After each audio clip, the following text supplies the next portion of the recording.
Second. Thank you, Your Worship. Moved by myself, second by Councillor Kepke, that the minutes of the Special Council Capital meeting held on December 2nd, 2015 as printed be adopted. And any discussion, questions? Seeing none, all in favor? That is carried. Thank you. Number 6 is resolution, moving council. Thank you, Your Worship. Moved by myself, seconded by Councillor Wright, that City Council, seconded by Deputy Mayor Wright, that City Council now move into Committee of the Whole to consider public meetings, deputations, public question period, matters arising from correspondence, report, matters tabled, motions for which notice was previously given, and other business. All in favor? That is carried. Thank you. So we're down to number 7, public meetings, which there are none. Down to number 8, deputations. This is going to be a fun night. I would like to very pleased to do the first one. I'm going to go down to the other microphone, and I'm asking Deputy Mayor Wright to join me.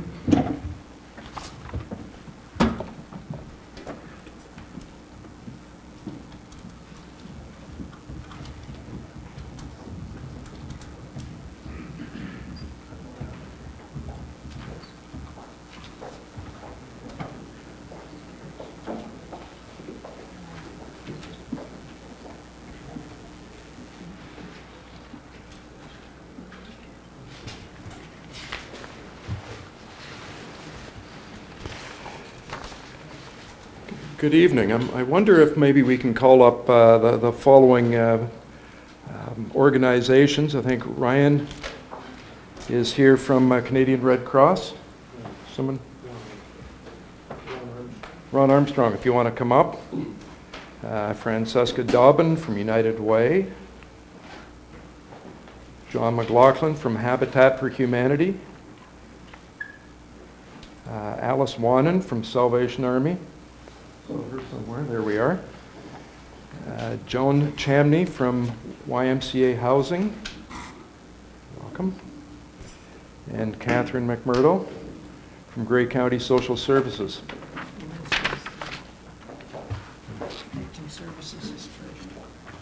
Oh, there's one on the previous page. There we go, Ann Elliott. Sorry about that. You thought you were going to get away with it, didn't you? Good evening, councillors, honored guests, fellow citizens, ladies and gentlemen. It's with humble gratitude that I and all of us stand here tonight. In the early morning hours of Monday, August 10th, 2015, fires were set to a number of buildings in the downtown core, a day that probably none of us will forget. Over 40 people were left homeless after the fire left 15 residences uninhabitable. Our friends, neighbors, community members' lives were destroyed along with their family photographs, mementos, keepsakes. We first want to acknowledge those victims and the patience and class that they showed in terrible circumstances. We thank them for the example that they set for all of us and taught us a lesson about how to get through tough times. Those people went through a lot and did it with great courage and great class. Fire, heat, smoke, water damage to neighboring homes shook our faith, and frankly, the community was frightened for a day or two. Almost immediately, our faith was restored when our community responded. Selfless action, own sound in our local community partners such as fire, police, Grey County Emergency Services, our Works Department, Water Department arrived to care for the people to begin repairing the physical damage to the buildings. Additionally, the Office of the Ontario Fire Marshal, Emergency Management Ontario, and the local organizations responded to support our victims. While their achievements and accomplishments would not erase the terror of the fire or bring back destroyed families' heirlooms, their caring and compassion bolstered our community, restored faith to our fellow citizens. This evening, I want to recognize Owen Sound's finest, our community as an entirety. Together we stood by our friends, our family, and our neighbors. We felt their loss and gave them a helping hand.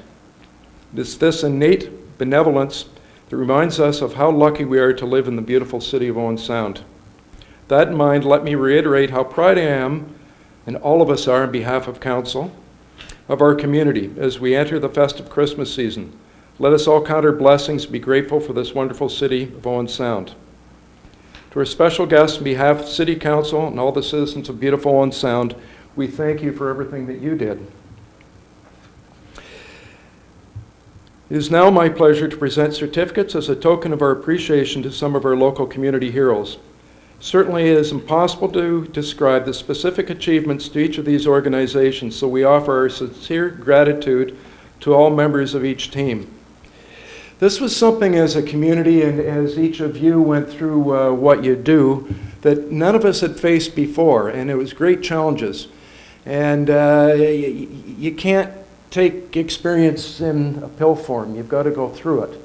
And each of you went through it and learned something, and I hope it's a lesson that you never have to make use of or use again. So, Victim Services, Bruce Gray, Perth. For both your immediate and long-term support in terms of emergency care, accommodations, and even PTSD counseling, pleased to present this certificate to Victim Services Representative Ann Elliott.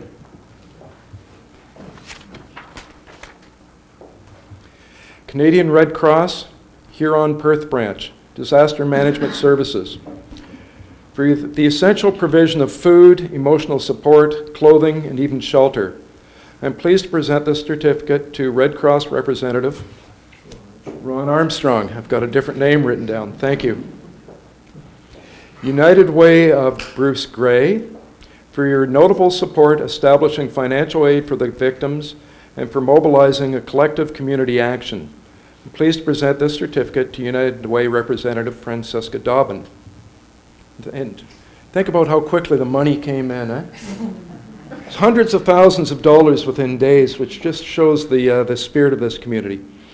Habitat for Humanity Grey Bruce.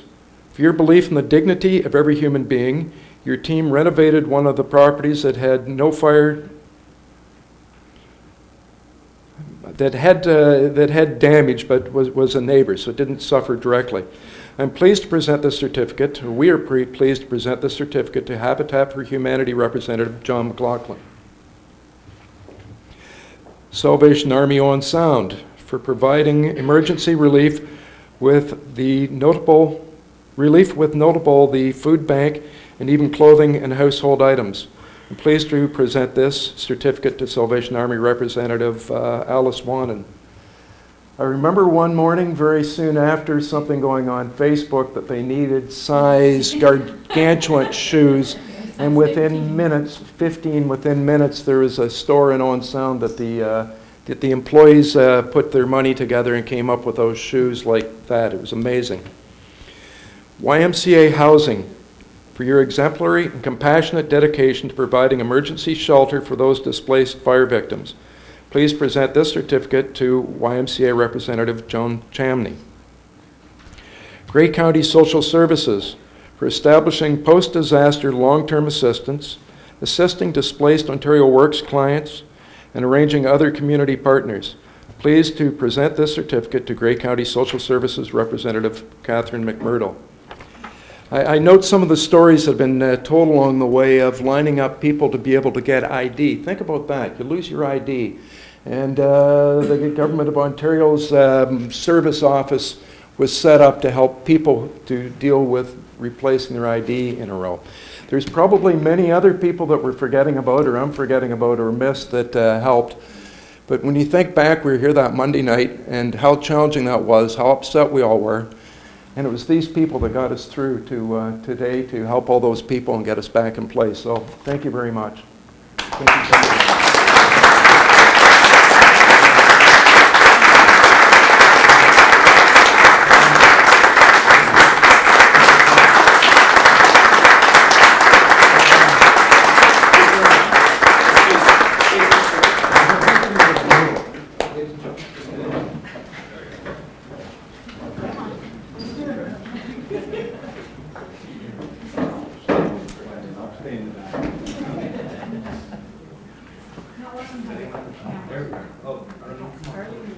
That's all right. I'm fine.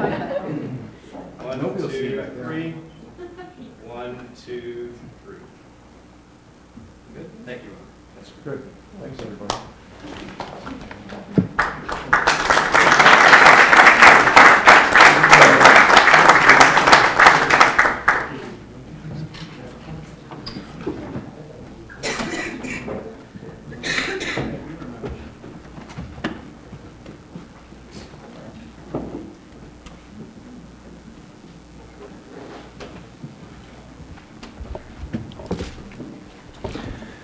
Mr. Armstrong has just reminded me of that morning that they got the phone call and we all got the phone call. Many of us thought it was a drill of some sort, that it couldn't possibly be real, and it was. Thanks. If we can move down to 8B, I'd like to welcome Colleen Purdon and Ruby John. Jean? John? Jean. English pronunciation. Welcome. Colleen, I put your cardboard box there on the floor at the side. I moved it on you if you're looking for it. Thanks. No problem, thank you. So it's very nice to be here before council from... I'll get you to push that button. You're out of practice. You haven't been here for a while. Out of practice. Very nice to be here before council and the community from Violence Prevention Grey Bruce, and with Ruby Frank from her Grey Bruce, and we're looking for support from the City Council for sexual violence prevention, and we're going to tell you a little bit about the Ontario Sexual Violence Action Plan, the work that we're doing with Violence Prevention Grey Bruce, and Ruby is going to talk about work that her Grey Bruce is doing, and you might even have a chance to buy something.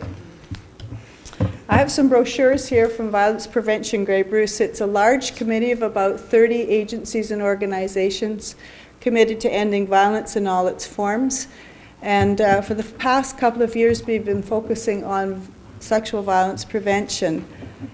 We have a committee set up, a sexual violence prevention committee, and we've been holding a series of community discussions, really, called Into the Open.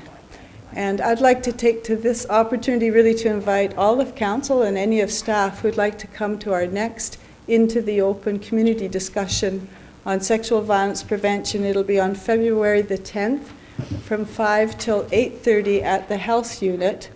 We have some food together, and we talk together about why it's so hard to talk about sexual violence, and to try and find a language and a way of working with one another to end sexual violence in our community.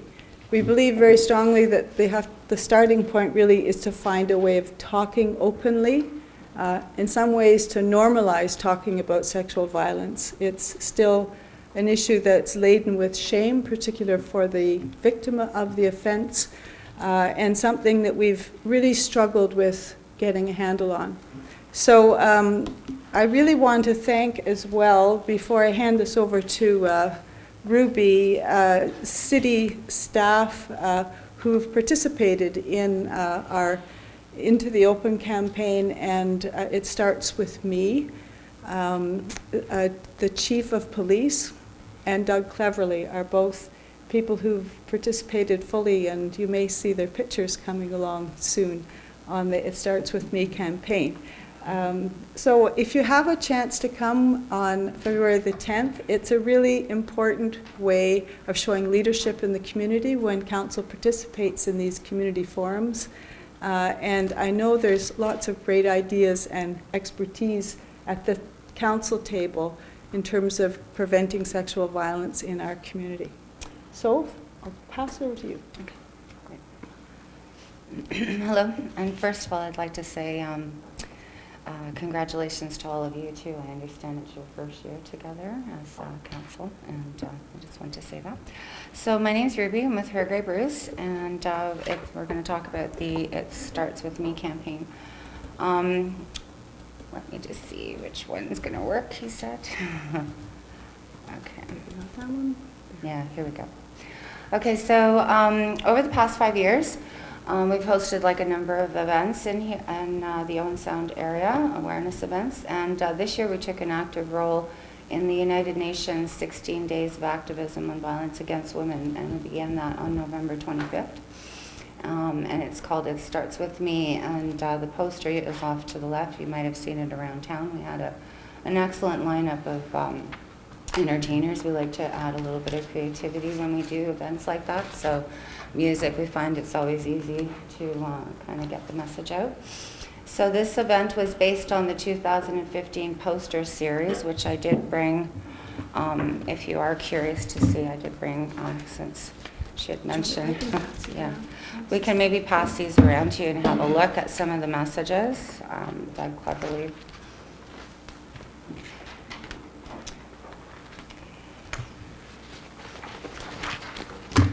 And our police chief.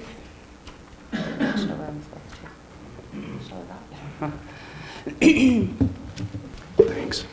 So this is, we checked the work though over the last couple of years, and of engaging local men to raise awareness and help prevent sexual violence, and created a 2016 calendar from these poster series that we also launched in this event. This is an old poster from 2014, so it's taken a couple of years really to get, a collection of these pictures again, and then they were redone again for these posters with the Violence Prevention Coordinating Committee. So there was a lot of organization to the photographer and meeting with these people and getting this work done. So this was our May Sexual Assault Awareness for 2014. This is in March of 2015, the Premier Kathleen Wynne introduced a new Ontario action plan called It's Never Okay. It's an action plan to stop sexual violence and harassment. And in her opening message, she says that we recognize we need to talk about sexual violence and harassment in every community, every classroom, and every workplace. And that conversation really needs to everyone needs to be included. So here's a few little stats that they have up. It's 1 in 3 women experience sexual assault in their lifetime. At least that's what we know of. We know that there's a lot that goes unreported. And there's 2 different kinds of campaigns. You'll see a lot of ads probably on TV. It's Never Okay. You can check out the website there. And also Who Will You Help? So there's a lot of videos and ads coming up. Here's the 13 steps. Now I'm not going to go through these. A few of them have already gone into place with the launch of the awareness campaign with the ads and so on. But we followed suit with, we thought it would be a perfect time to actually incorporate what we were doing here. So the key message, I attended a fall summit in Toronto where this action plan was launched. And she said, above all, we want to challenge the change the deep-rooted attitudes and behaviors that contribute to sexual violence and harassment. Because these take root at an early age, it's important that our young people learn about gender equality and respectful relationships from the start. So this is the front of our calendar, and we try to incorporate a lot what we were doing, especially pieces engaging men, being a women's group. We're all volunteers. It's a grassroots group. We put a lot of effort into a lot of different campaigns. So this is the front, and it was launched actually with the Violence Prevention Coordinating Committee and also the Sexual Assault Committee that she had mentioned earlier that will be meeting in February. We've gotten ambitious, actually. We've mailed calendars to the Prime Minister, Justin Trudeau. We've mirrored that to Premier Kathleen Wynne. We wanted to show them that what we were doing in our community to support this larger provincial action plan. We've been also reaching out to local businesses, schools, churches, and a variety of other locations throughout our community and beyond. So we invite all of you here today to take part and support us with this important community campaign. Share this widely with your boards and committees that you sit on, your family, your friends, and your colleagues. And this is actually the back of the calendar. And these are just the glimpses without the quotes on them, but just imagine these inspiring personal messages from 11 local men prominently displayed throughout the community and beyond. the question at the bottom of our calendar, we thought we better put something out there for someone to at least get started with. And we thought, what does a future free of sexual violence against women and children look like to you? And as a note, it takes a village, it takes a community. So these calendars right now are available at the United Way, the Métis Nation, the Ginger Press, the Bleeding Carrot, Marine and Rail Museum, and also Doug Cleverly has just recently volunteered to help out too, so if you're looking for one of those. So this is how you can get in touch with us. You can email us at hergraybruce@live.ca, or we're on Facebook where we do most of our postings. Her Grey Bruce Owen Sound. And we also have a website that was recently launched this year as well too, so with some other initiatives. So. And that really concludes everything, unless you have any questions. I just want to add that Her Grey Bruce is selling these calendars for $20, and all of the proceeds go to their work. But we do have copies of the posters that we passed around, lots of copies of those, and they're free, and if you need them for your workplace or wherever, you can just contact me and we can get posters to you. Questions?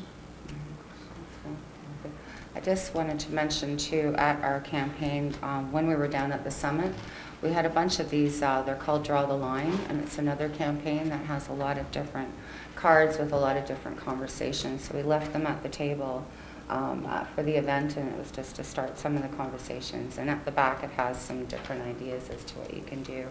So we're hoping to do more things like that with our campaign, and more planning will come in the beginning of the year. Great, thank you. So they can find you at hergraybruce.com. That's our website, yeah. Or on Facebook at Her Grey Bruce OS. For Owen Sound, yes. And the date is February 10th. 10th, 5 o'clock, 5 o'clock at the Public House. 5 p.m. Public Health. But let me know if you're coming. There's food. So anybody in the public should let you know they're coming? Yes. The Good. public is welcome. I just need to know how many people are coming to eat. Good. Oh, I thought I was advertising it for the public and I was trying to help you, but No, if people who are listening to this now would like to come, they're more than welcome. I just need to know if they're coming, so there's enough to eat. good. Thank you very much. Great. Thanks.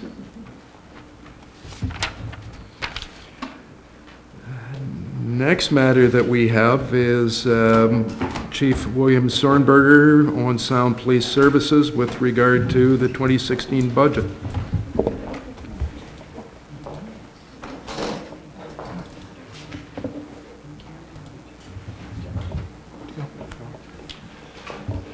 Good evening, Your Worship. Good evening. Council. Welcome. Thank you very much.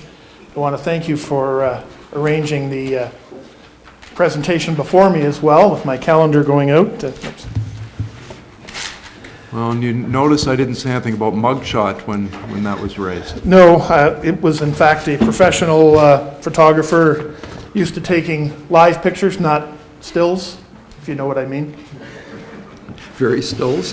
Very still. Thank you, Your Worship. I am here actually to present a summary of the 2016 proposed budget for the police department.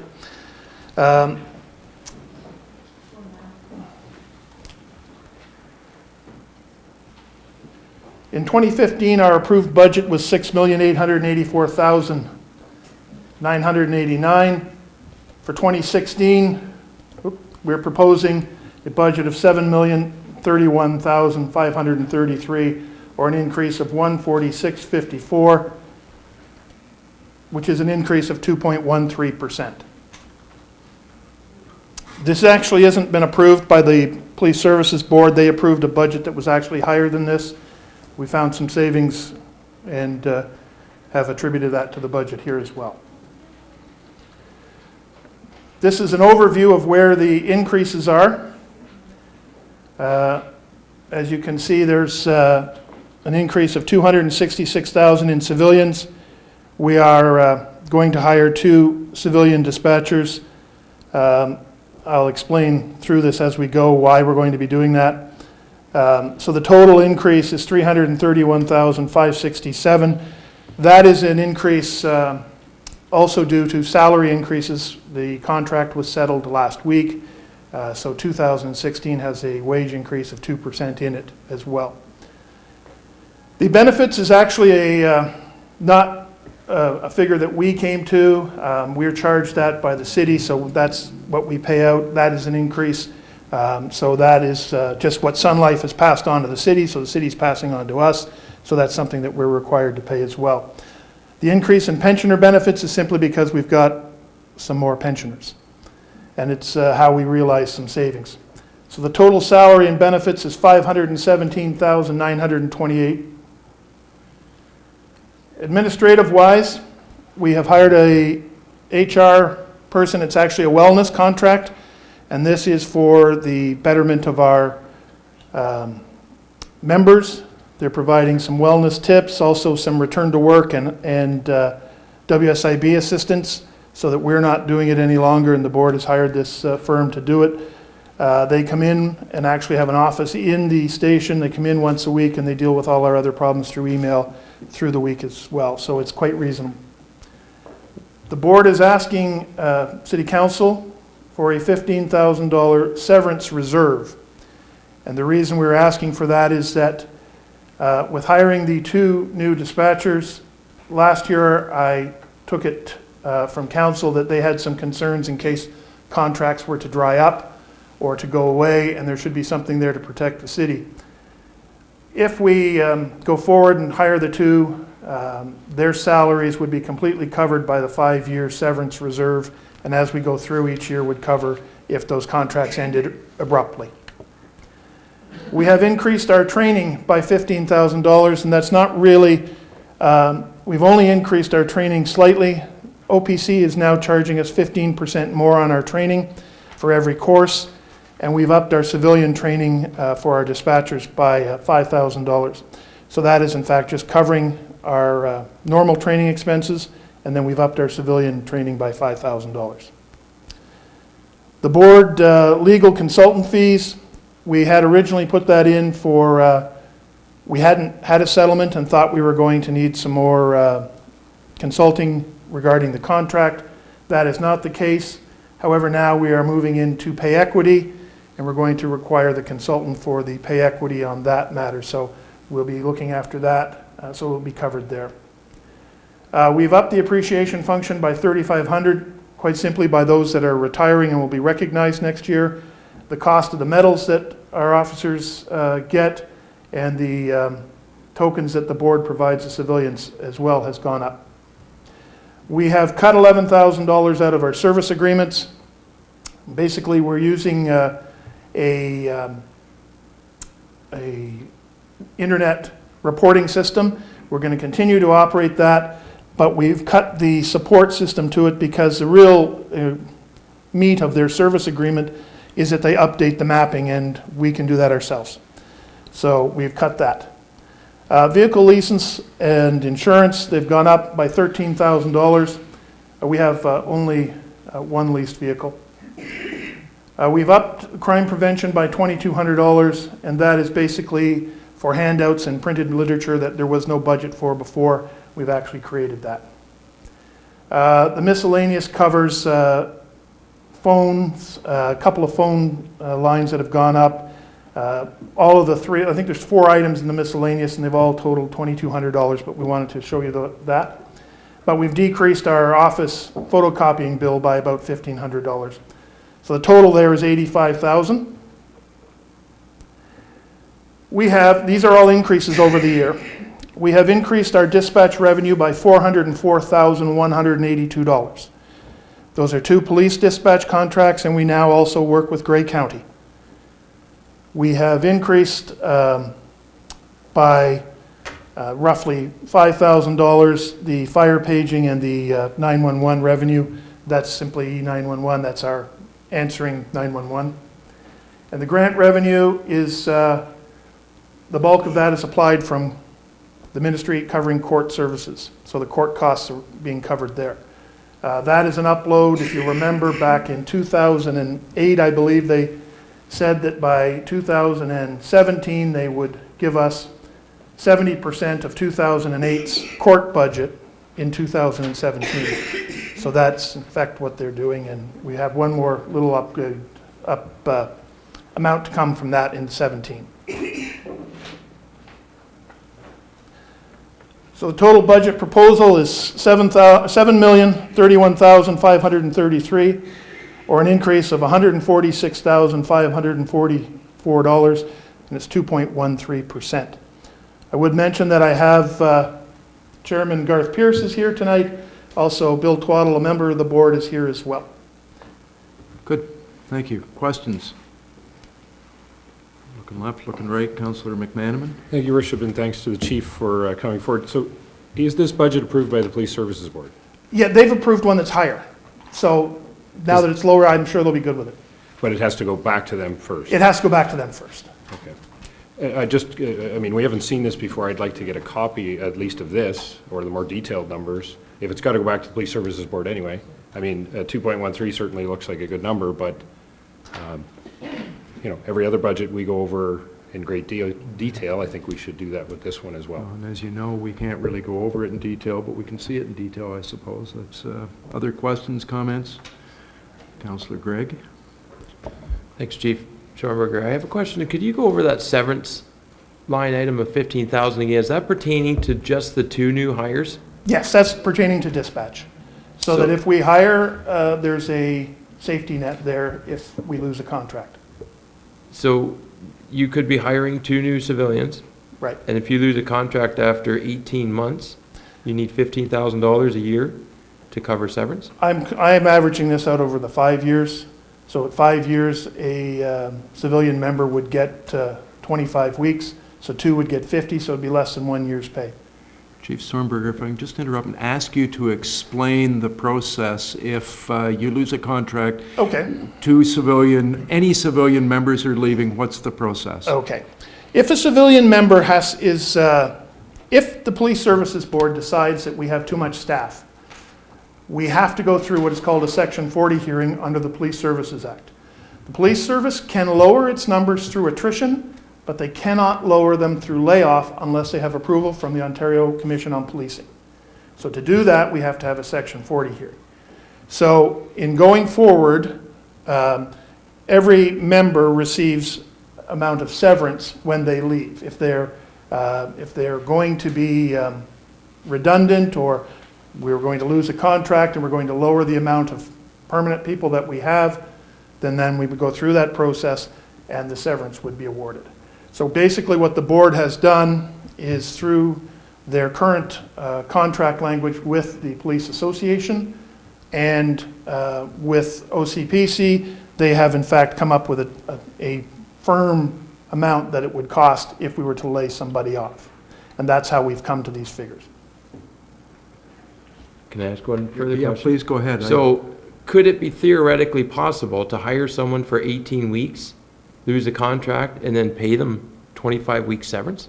No, you pay them 5 weeks for every month, for every year of service that they would have. So, but I wouldn't be hiring somebody to lose a contract in 18 weeks. The contracts that we just signed are brand new contracts. We won't be losing these contracts shortly or long-term either. I'm the Chief of Coburg, who I'm dealing with now, and the Chief of Midland, who we now dispatch, quite happy with our service. That's good. That 5 weeks per year is dialing in on the number I was waiting to hear, so. Yeah. Going this way, Councillor Dodd. Thank you, Your Worship. Through you to the Director of Corporate Services, is this, these budget figures, are these out in line compared to what we were seeing prior in our operational budgets? The budget figures that we had presented were an increase of 2.43%. I think on a dollar net difference, it's about $20,000 less what's being presented this evening. Thank you. I know, I obviously know that we cannot make changes to anything, but if this does have to come back to the police board, I would like to have a little more time to look at everything. Fair enough. So there are other comments, observations? Seeing none, thank you very much. So the process is that it goes back to police board. Our process is that we will have another meeting to look at budget, I believe, before we have, I'm looking at Ms. Allen. We will have another meeting before we go to the public meeting? Or it may be If you tacked wish, into we the end will. of a council meeting and maybe not. We weren't intending on going to another meeting. We were Okay. intending to go straight to the public meeting, probably in January. So Chief Sornberger, do you know sort of when you will be able to provide council with some detail that they can look at, just so they see it before we get to, The board meets on Wednesday of this week, oh, so they could, oh yes, I do have that scheduled. they could approve it at that time, and at that point, then we could attend Send the it, next yeah. meeting that you have in January and present as well. I do have it scheduled, I was kidding. Good, thank you very much. No other questions? Thanks for coming in. Thank you. Garth, Bill, thank you for coming.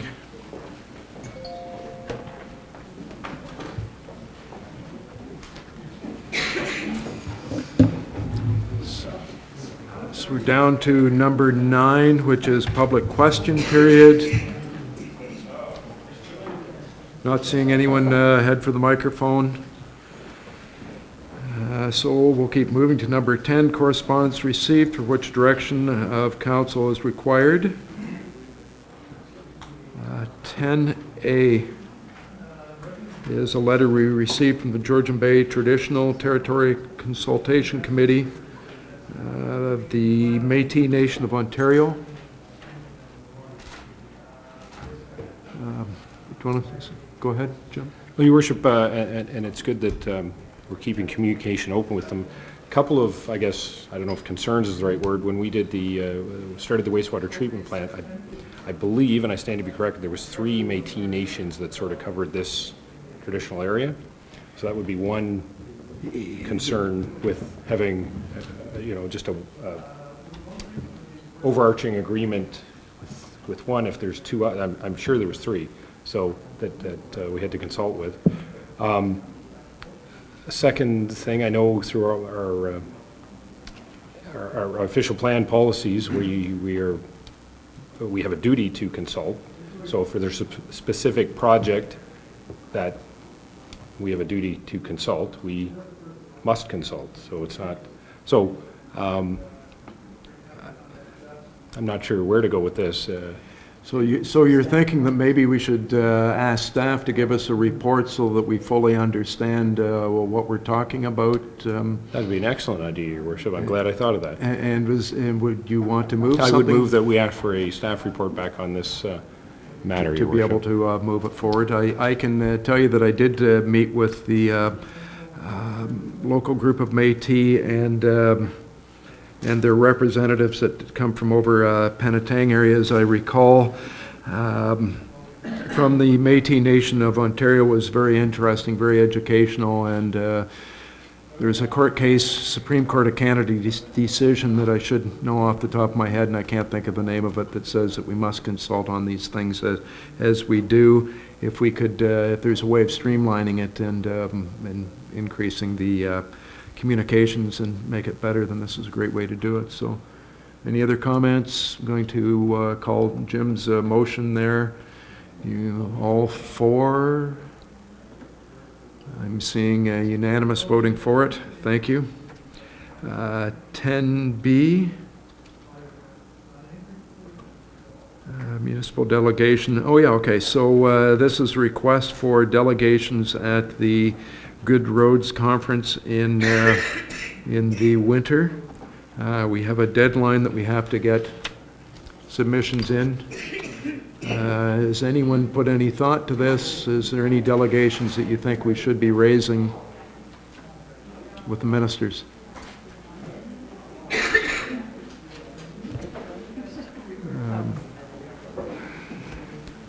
Deputy Mayor Wright? No, we better talk to somebody before we request. I'm quite sure if we think of something that we may want to, we'll contact staff then and have them. So set up a what I'm meeting. seeing here is there is a deadline of January 8th, 2016, but we won't be meeting again before then. So If you come up with something, then we should be contacting, who wants to be the point person? Mr. Ritchie? I would suggest you send them to the clerk, your worship, and then we will vet them from there and come up with a suggested list for council to review. Good, thank you. So with regard to this correspondence, motion to receive by Councillor McManaman, all in favor? It's unanimous, thank you. 10C, Ombudsman of Ontario, expansion of Ombudsman's jurisdiction to municipalities, request to complete survey. Ms. Stobo, are you looking into this? Your Worship, the clerk's office can certainly draft correspondence in response to the Ombudsman's office, but that correspondence will, or we hope, will include any additional policies or processes, mechanisms that are adopted by council following consideration of the report this evening. Okay, so that would follow what we're doing in a few minutes. Okay, so with that correspondence, I'm going to ask you for your recommendation. Should we be receiving this correspondence then, at this time? Yes, receive the correspondence and request that staff respond to it in early January. Okay, and Councillor Kepke, I think, was making that motion. I'll make that motion. And any discussion? All in favor? That is carried. Thank you. Mr. Ritchie, I'm just wondering, this is echoing like crazy, and with the concave behind me, I'm having trouble hearing what the discussion out in the hallway.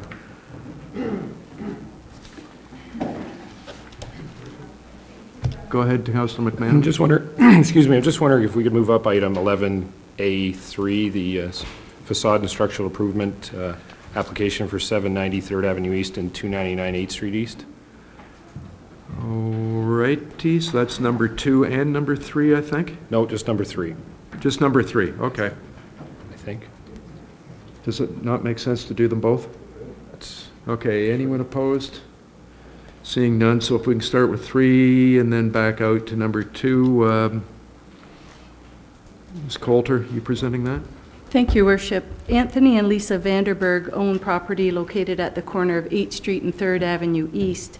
A portion of the property contains the store that's operated by Cindy McMullen, and it's called Decor Design. So we have an application for a facade grant for that property, and the reason it's coming directly to council rather than going to CPAC is to keep this moving and take advantage of the great weather. So the proposal is, and there's great mock-ups attached, is to soda wash the brick, remove upper 2 windows on the 8th Street facade, replace it with 4 with great brick detail, install a new front door, a small overhang above where the sign would be. Below the facade on the front would be parged new signage. There's some scrolls that would be replicated and replaced, and 1 pillar is missing. This is on a highly visible corner in the downtown. It's within the South Downtown Precinct. The guidelines for the facade program certainly support this type of project under the grant application. The overall estimated project cost is about $45,000, which exceeds significantly the minimum $15,000 to qualify for a double facade grant of $7,500. So staff are recommending council approve it subject to the conditions reflected in the resolution. Councillor Kepke? Thank you, Your Worship. I'm really pleased to see this upgrade to this corner, and I certainly would move the recommendation. Any other comments, questions, discussions? Seeing none, I'll call the question. Oh, sorry, Councillor Dodd. You got to be quicker. Thank you, Your Worship. I was just going to say congratulations, because that's going to make that corner look beautiful, absolutely beautiful. Those designs are unreal, and to go back to that the old Victorian set of 4 windows back into where the brickwork was on top, I think it's going to look really nice. So, thank you. Good, thank you. Go ahead, Deputy Mayor. I just want to say that, peeking around here, that's going to be a very nice improvement to that corner. It will look lovely, because I was just noticing, I just live a block away, I was just noticing that, you know, we need some work. And then when I'd read this, I thought, hooray, somebody's doing something. Thank you. I think we're all on the same page. All in favor? It's unanimous, carried. Thank you. If I can just drop back to number 2, 11A2, which is another facade grant, go ahead. Thank you, Worship. This property is at 215 8th Street West. It's a row house and it's a designated property, so it receives the highest priority under the facade program. The property was approved in April of 2015 for brick repairs as well as repairs and repointing to 2 brick chimneys. So the request before you this evening is twofold. One is for an extension to that timeline to December of 2016 for the brickwork and the chimney work. Some of the brickwork's done, but unfortunately the brickwork is not yet completed. The new application includes installing vented soffits around the roof gable, new fascia and eaves trough, new storm windows, repairing and rehanging exterior doors, replacing a rotten threshold, and replacing an aluminum screen door with a wooden screen door, caulking and painting. The work proposed under the application is consistent with the guidelines, and staff are recommending approval of the application for a single facade to a grant to a maximum of $5,000. Thank you. Councillor Gregg? I think this 215, it's another unit in a threeplex, like 3-part unit here. It says considerable investment put into that building for an ongoing period of time. So I'd be pleased to move the recommendation and grant the extension. Thank you. Any questions, comments? Seeing none, call the question. It's passed unanimously. Thank you. So where am I back to? I guess I'm back to 11A1. Right, we went through all of 10. Yeah, 11A1 is clerk's report, accountability, transparency, complaint process and options. Stovall, go ahead. I think Mr. Ritchie would like to speak to this Oh, matter. Mr. Ritchie's on the hook, is he? I am tonight, Your Worship. Bill 8, the Public Sector Accountability and Transparency Act, comes into force January 1st, 2016. In this evening's report, the clerk has suggested some housekeeping amendments to several city policies that will provide more clarity for the public, staff, and council, and should assist in administering those policies. We are also recommending a more formalized and documented approach to the process by which complaints or requests are administered. I think the city has a good track record in handling customer inquiries in an efficient and customer-friendly manner, and we want to continue to build on that. Most municipalities in Ontario are reviewing their processes for handling customer complaints, and we will ensure that the city stays up to date on best practices, Your Worship. Great, thank you. Discussions? Comments? Councillor McManaman. Thank you, Worship. I'm just trying to find the question I had. The part about if the investigation into the council code of conduct, there's a part where we can, or someone would be sanctioned, and then there's a financial penalty. That's a new, is that a new portion? Go ahead. Your Worship, that's not new. That provision has been in the Act since 2007.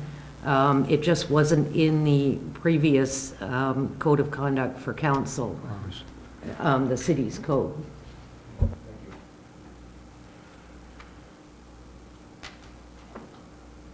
Others?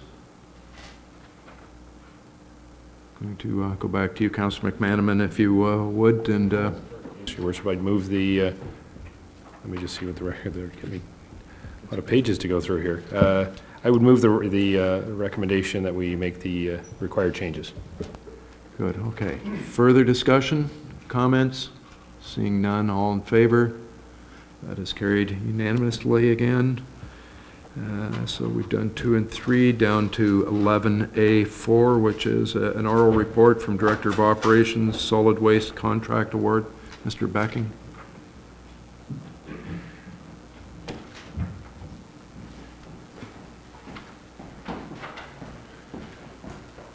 Thank you, Your Worship. In light of all that has transpired with respect to the solid waste contracts and some recent events that you're not aware of, I thought it prudent to just run through with council what the contracts will be prior to you passing the bylaws to authorize execution of the agreements. So contract RFP 1508 deals with the collection and disposal of waste for the city's garbage. The contract represents a status quo, so it, from a service delivery point of view, the service that will be provided to the citizens of the city will be exactly the same as it was under the current contract. RFP 1509 responds to Council's desire to have an SSO contract. Unfortunately, as you're aware, that has proven not to be possible at this time. And we'll be working with the contractor and our neighbors to put in place a program that will hopefully be viable in the longer term. And we have a commitment from the contractor that they will work with us to renegotiate contracts at that point in time so that we can make adjustments in the equipment component of it to make it feasible for us. Finally, RFP 15-10 addresses the issue with respect to recycling. Again, this represents a status quo level of service. The only primary difference is the fact that under the current contract, the city provides to the contractor the use of a vehicle for collection of recyclables. Under the new contract, all equipment will be provided by the contractor.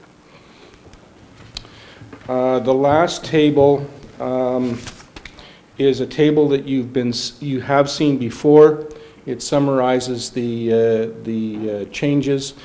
One of the things that has come to light just in the last couple of days, you'll notice here where previously there was a $75,000 revenue from the surcharge. In fact, it's come to light that the contractor has absorbed those costs or those revenues into his bid. And in fact, the figures that were previously presented to you, in fact, double counted that revenue. And by absorbing what I'm saying to you is, under the current contract, the contractor levies the surcharge. The city pays the surcharge as part of the garbage that we put in, and then we get that money back. What he has done is taken the revenue that has been generated on the IC&I side of the equation, so the revenue that's been generated from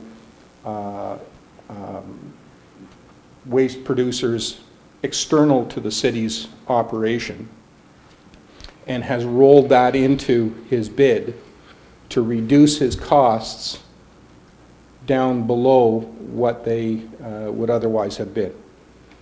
So as a consequence of that, that $75,000 revenue line is no longer present. Now, in the course of working with the contractor over the last couple of days, we have found approximately $25,000 of further savings in the contract to offset the loss of that revenue. So, in fact, what you're seeing here represents a $50,000 increase on an annualized basis. I remind you that in 2016, the contract starts June 1. So we will only be absorbing half of the increase in 2016, and then it will step up again in 2017 to the full annualized amount. So the impact on the current year's budget, if you recall your tally sheet that you've seen previously provided by the treasurer, that will have to go up by $25,000 in reflection of this issue. 25 or 50? 25, because you're only applying. Half year, gotcha. Half year. I apologize to council for I wasn't aware of this myself, but having come before you, I felt it important that you had to know so that there was no surprises. I'll remind council that the irrevocable period lapses tomorrow, so council will have to address the issue one way or another. So our choice at this moment is to accept with the irrevocable on the RFP ending tomorrow, or else reissue a request for proposal and start over as kind of the... Unfortunately, we're at that point, At yes, that Your point. Worship. Okay, good. Councillor McManaman? Thank you, Worship. Two questions. With these changes, just to confirm, since this was an RFP process, this is still the lowest bidder? Yes. Okay, that was the first question. Second one, as far as this surcharge and how it's, I understand what you're saying, that at the end of the day, it's a wash as far as... I'm not sure that I would agree with that statement. Well, they've included $75,000 in revenue. They have indicated to us that they have accounted for that revenue, or the absence of that revenue, at the time that they prepared their bid. Whether they gave the city full credit for the full 75 or not. And that's where my question's heading. Is a matter of some debate, but at the end of the day, it went through an open public tendering process, and frankly, the price is the price. At that surcharge, though, so if, it's a 7-year contract, that's correct? That is correct, Your Worship. So if we wanted to change the surcharge anytime in that 7 years, we wouldn't be allowed to anyway, I guess. Is that right? No, we wouldn't. Unfortunately, because the surcharge is specific to millers, we could not have included it in the tenders or the RFPs, because it would not have applied to anyone who was not operating out of the local area. Mm-hmm. So that would have put Miller at a competitive disadvantage right off the hop. So our approach was to take it and remove it across the board. What Miller did was, it knows that it's collecting an extra $4 from waste producers in certain areas that are external to the city's bid, or the city's garbage, the residential garbage. So it's overcharging in one area and using some of that revenue to reduce the cost over here. But at the end of the day, you can only count it once. No, in past discussions, we talked about perhaps increasing that charge. I mean, that's an option anyway, it was. Mm-hmm. And that's my difficulty with the way they're counting this here. I guess if it's a 7-year contract, once we sign it, we can't change it anyway. The surcharge part I'm talking about. Well, at present, there is no surcharge Right. now. I'm just, anyway, I suppose that's what we have to do. It just doesn't feel right, because that surcharge was the city's decision. The amount that's charged or not charged is surcharged was a city Yes, but function. when the city paid it on the one hand and received the check on the other hand. So at the end of the day, the net, as far as the residential component of it, was zero. We paid more, but we got the revenue back. We got back more revenue than we paid, though. No, we only, well, yes, we did, because they applied that surcharge also to all of the Others, other yeah. waste that was produced within the geographic area defined by, so we got the additional, the $4 a ton for that additional waste. But in terms of the residential contract, it was a net zero wash. Thank you. Councillor Dodd? Thank you, Your Worship. Through you to the Director of Operations.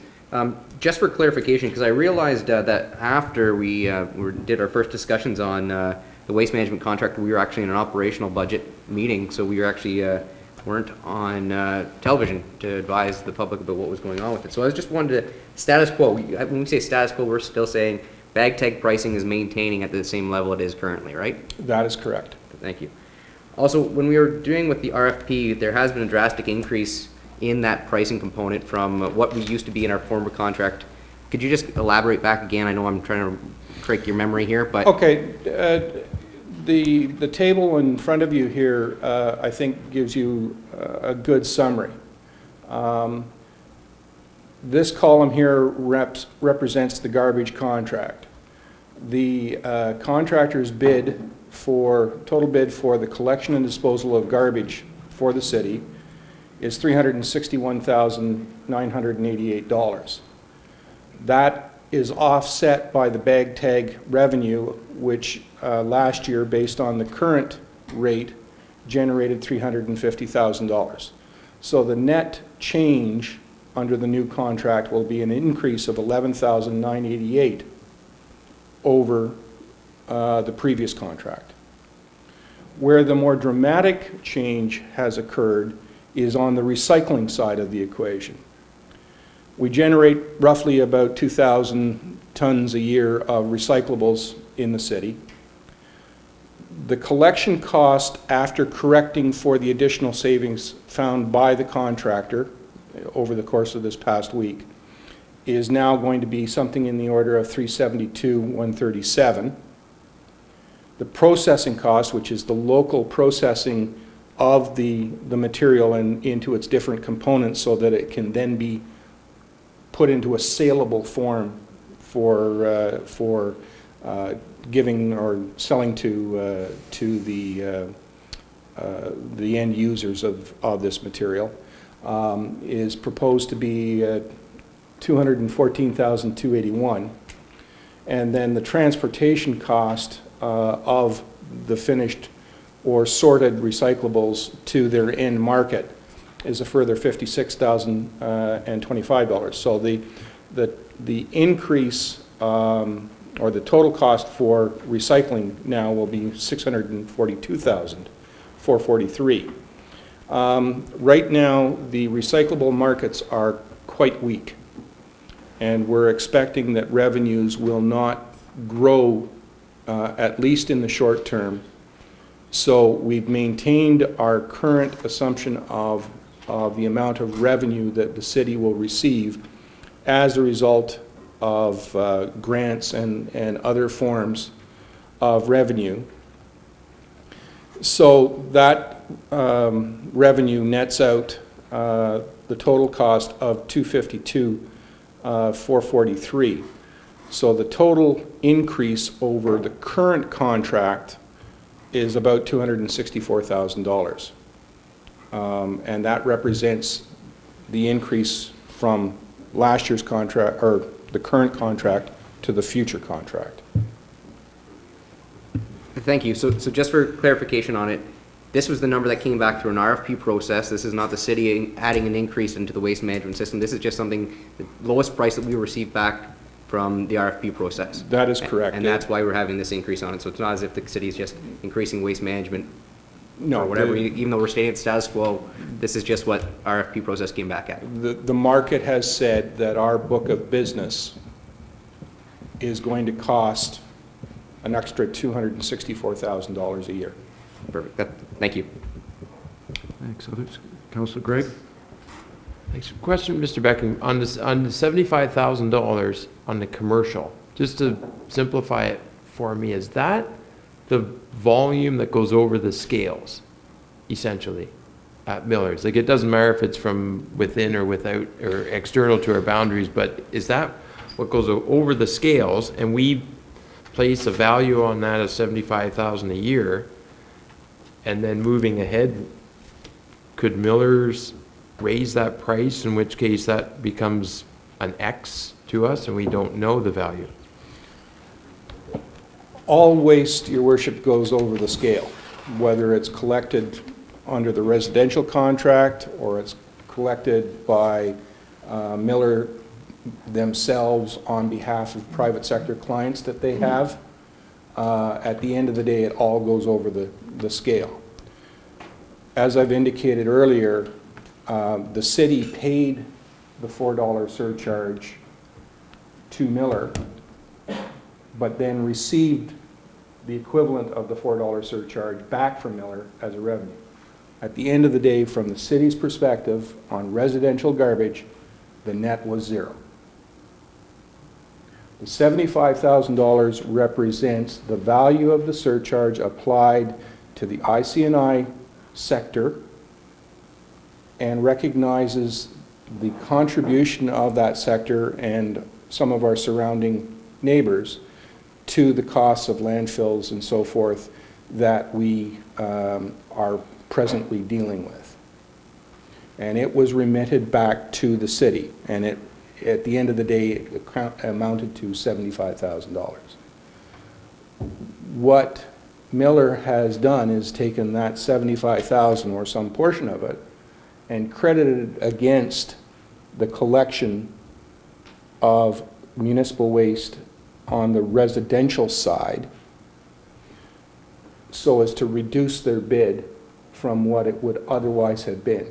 So in other words, they're still going to charge a rate. Let's say, for argument's sake, it was $100 a ton, sorry, $100 a ton to those IC&I clients that they presently have. But their actual cost to do the work would only be $96. The difference between the two being the $4 surcharge. What they've done is they've taken that extra revenue, as I said, and applied it against their bid to reduce the waste, the residential waste cost down. So it's a subsidization for all practical purposes. Okay, so there's no way that we could have commercial businesses in our town face a higher cost of getting rid of their waste through this beyond our control? Like, their costs can't go up. Oh, their costs can go up. Miller can charge whatever they choose to charge to deal with their waste, but that is a business decision that Miller will make. It has nothing to do with a decision that would be made at this table.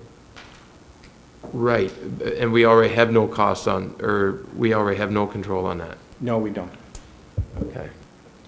Okay, going back to Councillor McMahon. And just quickly, this deals with household waste. Does this also deal with waste generated by the city, parks? Yes. Public Works? It's all in? Yes. Thank you. Okay, now, Councillor Kepke, sorry. Thank you, Your Worship. Through you to the Director. So the bottom line is, to our budget, there's a $25,000 increase, correct? Yes. And can I ask the Director, Corporate Services then, how that's affecting our budget? Through you, Your Worship, Council will recall at our last pre-budget meeting, our overall increase combined was 2.16%. There has been this addition of $25,000, as well as you will recall an email that was circulated, as well as news that was in our local paper about our local bingo hall, reducing the number of bingo days, I guess. And so that also reduced our revenue by an additional $10,000. So currently we're sitting at a combined increase of 2.24%.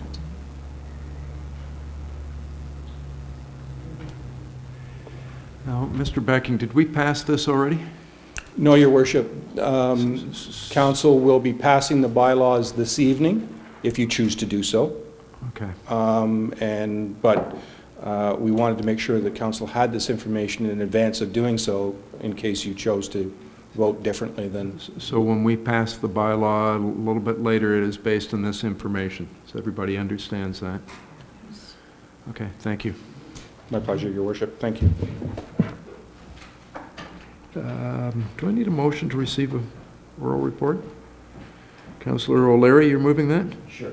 Councillor O'Leary's moving the oral report, just to make sure we've got it right. All in favor? It is carried. Thank you. Number 5, Manager of Water and Wastewater, Mr. Prentice. I think he's still awake back there. Drinking Water Quality Management System. Welcome.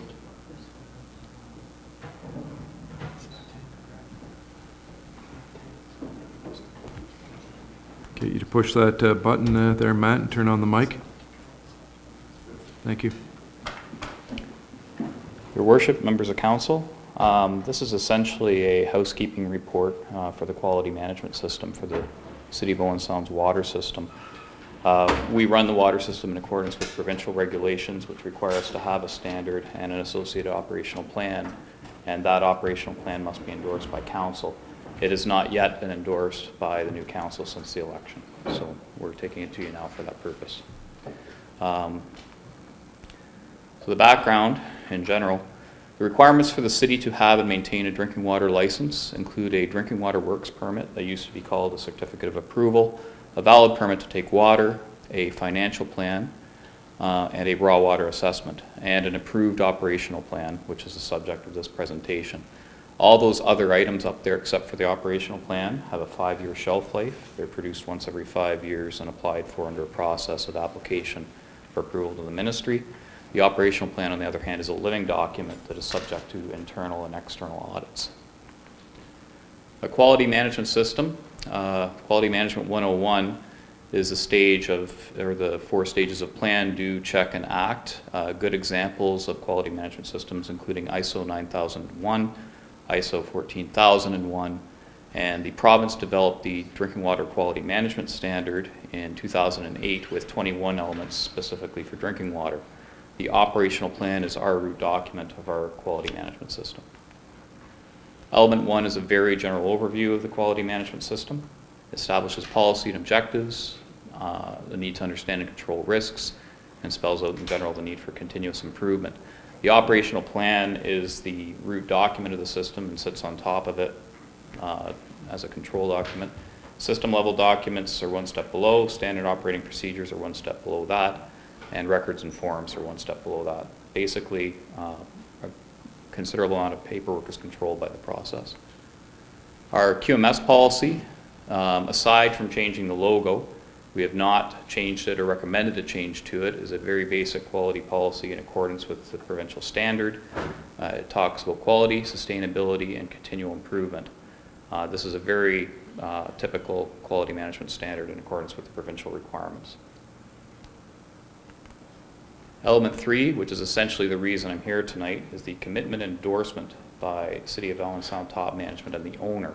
You, the City Council, are the owner, and the commitment and endorsement is a requirement of the regulations. Element 4, the QMS representative, that's me. I'm responsible for the DWQMS implementation and upkeep, ensuring annual DWQMS activities incur, including SOP review, ERP review, risk assessment review, and training plans. I also have to deliver the internal audits, external audits, and management review, and manage all the resulting corrective actions, and document the DWQMS in general, and report to Upper Management Council. And I do other things as well. Element 5, documents and records control. Documents are the procedures, forms, and templates that are used to manage the drinking water system. An example would be a standard operating procedure, an emergency response plan, an ERP, that sort of thing. Records are any documents related to the drinking water system that can serve as objective evidence, such as lab results or SCADA records from the computer system. Documents can be changed, records cannot. That's the fundamental difference between them. You change a record, you go to jail. This part of the operational plan outlines the process for controlling documents and records and lists the controlled documents and records. Element 6 simply describes the drinking water system for the purposes of the license, describes the water treatment and water distribution components, describes the raw water characteristics and how they can affect treated water quality. We updated our raw water assessment report in early 2015 in accordance with the regulations. Not surprising, it didn't change much because it was still Georgian Bay. Elements 7 and 8, risk assessment procedure and outcomes. This is what we do on an annual basis to complete a risk assessment of the water system. The operators sit down and do this. The treatment operators review some kinds of risks. The distribution operators review other types of risks. They're identified and ranked based on likelihood and severity and associated risk score. And we plan any mitigating measures such as a standard operating procedure, an emergency response plan, or in some cases, very simple measures that don't need a separate document done up. Critical control points are, especially around disinfection, they're identified for enhanced monitoring and mitigation, and the provincial requirement is to identify those for special attention for obvious reasons. We currently in the system have 92 identified risks or hazards, 24 critical control points, 73 standard operating procedures, and 12 emergency response plans. Every year we have to update and review those documents, and as needed add to that list, or in some cases delete some if something becomes irrelevant for whatever reason. Element 9 is the organizational structure, responsibilities, and authorities. As I said, the owner is the City of Owen Sound Council. Top management is the City Manager and Director of Operations.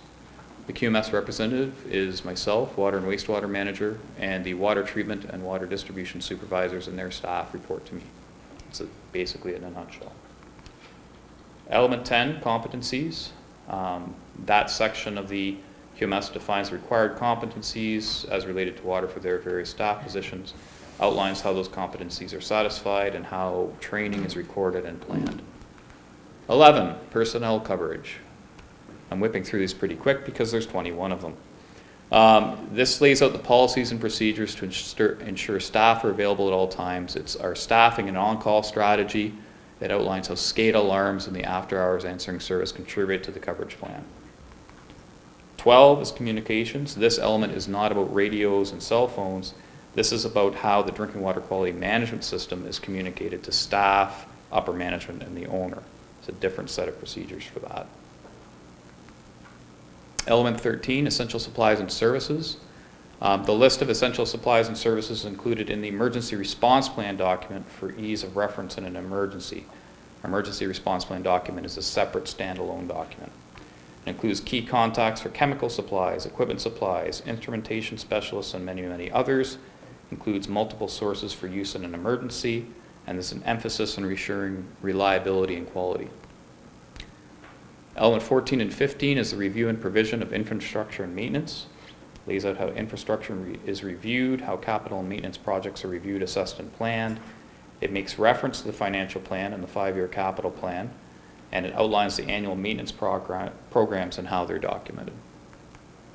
16 and 17 is sampling, testing, monitoring, calibration. This one trespasses greatly upon the regulatory world because the monitoring of water quality is incredibly important to the ministry for obvious reasons.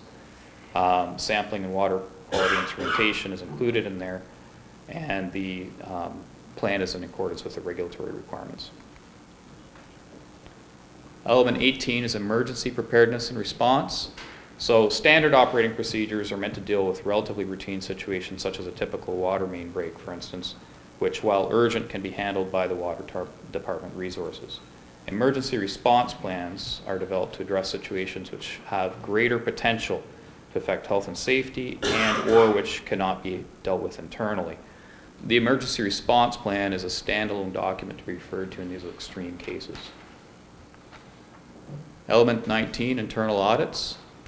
It's the check part of the quality cycle. We retain an auditor to come in, have a look at what we're doing in order to prepare for the real audit, which is the external audit undertaken by our accreditation agency. So the internal audit has just taken place. We did quite well on it. I just received the report today. That'll be coming to management review and then a report to council early next year. Element 20 is management review. That's a meeting that's required to be done in January to assess the performance of the DWQMS in the previous year. City manager, director of operations, manager of water and wastewater, and the 2 supervisors of water treatment and distribution are required to be present. The DWQMS spells out which information is required to be reviewed. Minutes are taken and corrective actions typically are issued for that as well. Element 21 is continuous improvement. Basically that is looked for, evidence of continuous improvement is looked for by auditors by seeing that if you discover a gap or an issue in your system, you do something about it. Issue a corrective action form, and then as a consequence of that, write a new standard operating procedure or a new emergency response plan. That's the 21 elements in a nutshell. What was the 5th one? Document Document and records control. Very good. So basically, this is renewing what we have to renew every number of years and Yes. confirming that we're doing it right. Yes. As soon as there's a new council, there must be a new commitment and endorsement. Councilor McManaman? Your worship, I'll move the recommendation. Which that we authorize the mayor, city manager, and director of operations to sign the document. Which one did you say goes to jail for that? There's all three? He's pointing at himself, so I'm, It's the two of us, Oh, good. I'm pretty No, sure. all kidding aside, it's a very important document. We accept and receive the report and authorize the necessary people to sign it. Okay, questions, concerns? Call the question. All in favor? That is carried. Thank you very much, Matt. Thank you. Next is number 6, a report from Councillor Lemon with regard to his Marine Memorial Upper Great Lakes. Mr. Ritchie, are you going to present that? You probably know it best, or Councillor Gregg's on that committee? I can certainly, speak to it, Your Worship, if you would like me to. Yeah, somebody needs to, I guess. so. Okay. Certainly, as council is aware, this is an initiative that they approved, Councillor Lemon looking into, along with some other committee members. I believe Councillor Gregg offered to assist him with that. And they have come up with the Marine Memorial of the Upper Great Lakes, and the council, Councillor Lemon, has put quite a bit of work into this. I have had the opportunity to review it myself. I believe it's probably, very much based on them obtaining funding and then moving on to do some of these plaques and other marine memorials throughout the city and perhaps even throughout our area. I would believe at this time, Councillor Lemon would tell council that it is still very much reliant on obtaining outside funding. He envisions no city funds put towards this project still at that time, but I believe he would like council's approval to continue to move along and perhaps encourage someone applying for some of these funding sources, Your Worship. Good, thank you. We're at the halftime. Apparently, I have to start looking this way. Councillor Thomas. Yes, Your Worship. I would certainly be willing to support this with recommendation. Councillor Lemon, this has been a dream of his probably since before we started work on the Community Waterfront Heritage Centre, and I think as we look towards our waterfront and the idea of redeveloping it into a people place and developing attractions that will draw more and more people down there, this will just enhance that. So I would make a recommendation that the city supports the establishment of the Maritime Memorial of the Upper Lakes, providing funding can be obtained from Trillium and or other sources. Period. Good motion. Discussion, Councillor McManaman. Thank you, Worship. My question was, I thought we should table this. First of all, in the absence of Councillor Lemon, and second of all, I'm not sure if this has been vetted through the committee process yet.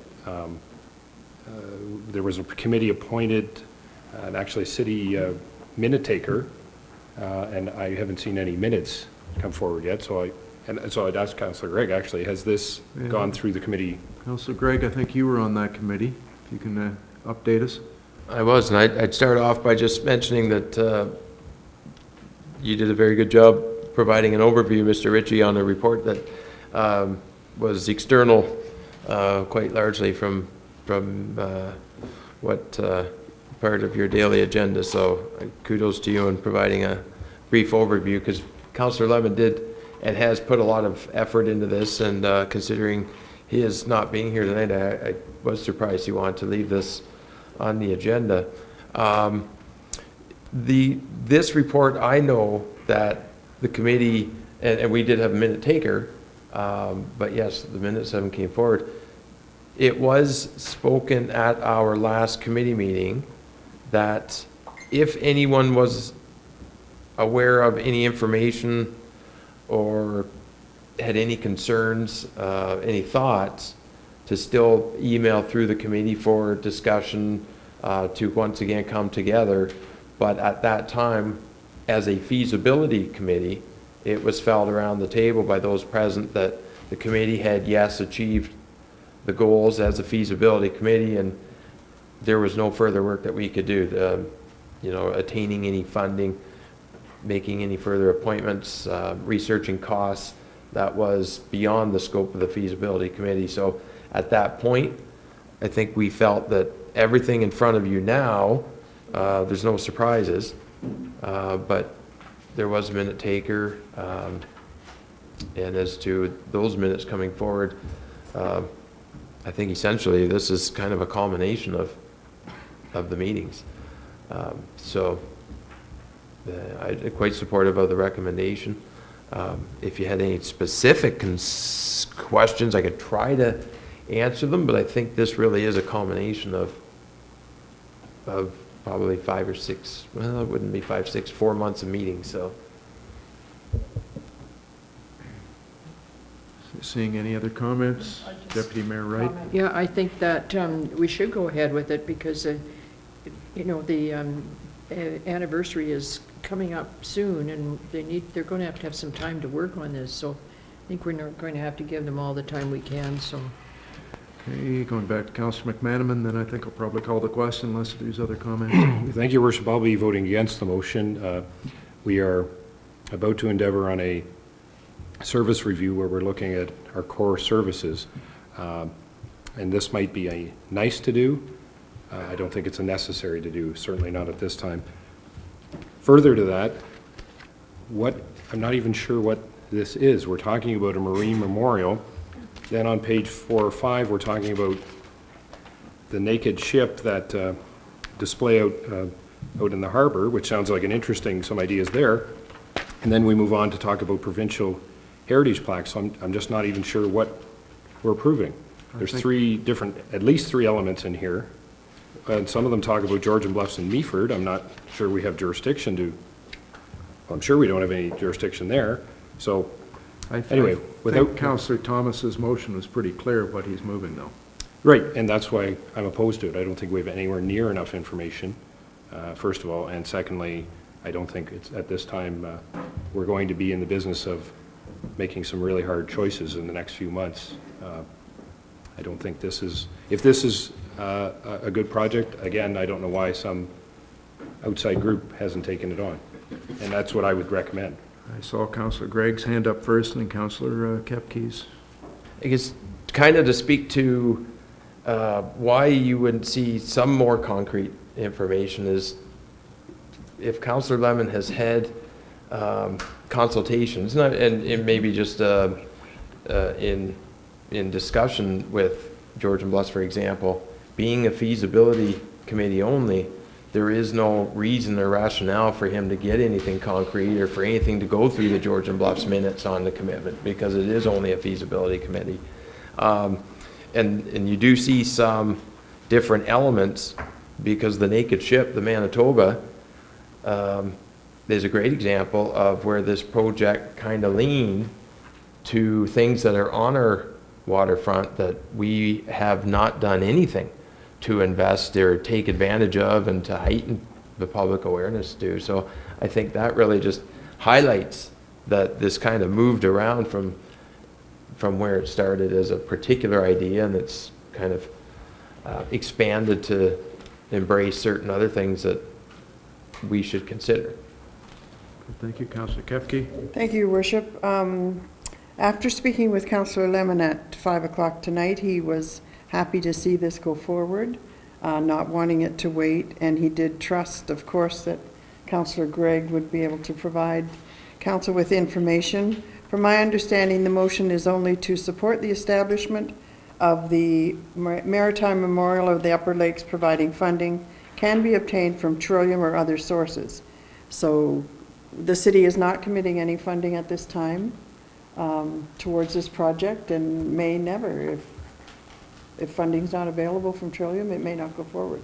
So I'm certainly in favor of the motion that's on the floor. Just key in a couple words, you said that I think you used the word and may never, and I think that's one of the concerns as we roll down the road that all of a sudden that changes. But at the moment, the motion is, I will let Councillor Thomas wrap up since it's his motion, and Yeah, I then we'll think call the question. Councillor Kepke hit the nail right on the head. You know, what we're suggesting here tonight is they can go ahead and look for funding in terms of what the project ends up being. Councillor McManaman, I think they've got lots of ideas here, but through the process of applying for a Trillium grant and then coming back to us for approvals, it'll become much clearer what it is that's going to happen, I think. And I think I'm just looking at giving them the go-ahead to try and take this another step further. So I'm going to call the question. All in favor and opposed? Councillor McManaman's opposed. Everyone else is in favor, so that carries. Number 7 is verbal or oral report of Deputy Mayor Wright with regard to... We haven't had a regular county council meeting since our last meeting, although we did have our inaugural, and everybody knows the outcome of that. However, what we have had is the growth management report that will be coming to county council at the first meeting in January, and I just thought it would be interesting for you to know that the census for Owen Sound for 2011 to 2014 is 0.39% growth, or 23,880 people. The forecast to 2014 is 24,460. Beyond that is a 40% growth. Housing units are now sitting at 9,610, and by 2041 they should be 10,740. So we have our work cut out for us. If we want to bring in more population, we need to figure out how we're going to do that. The report is out anyhow, and I'm quite sure is available for us, for our use as well. Good, thank you. Move to 11B, which is consent agenda. Ms. Stovall. Your worship, on the consent agenda this evening, there's a report from the facilities booking coordinator seeking council approval of the use of the Julie MacArthur Regional Recreation Center and a bylaw to execute an agreement for the Grey Bruce Highlanders Minor Hockey Association AAA qualifier. That's on February 27 and 28, 2016. There's an application to manage and conduct a raffle lottery for the Sydenham Sportsmen's Association. That's their annual boat and recreation draw. Due to the dollar value with the prize approaching $40,000, the city is required to approve that application. There are planning notices where no report is triggered, minutes of boards and committees for receipt.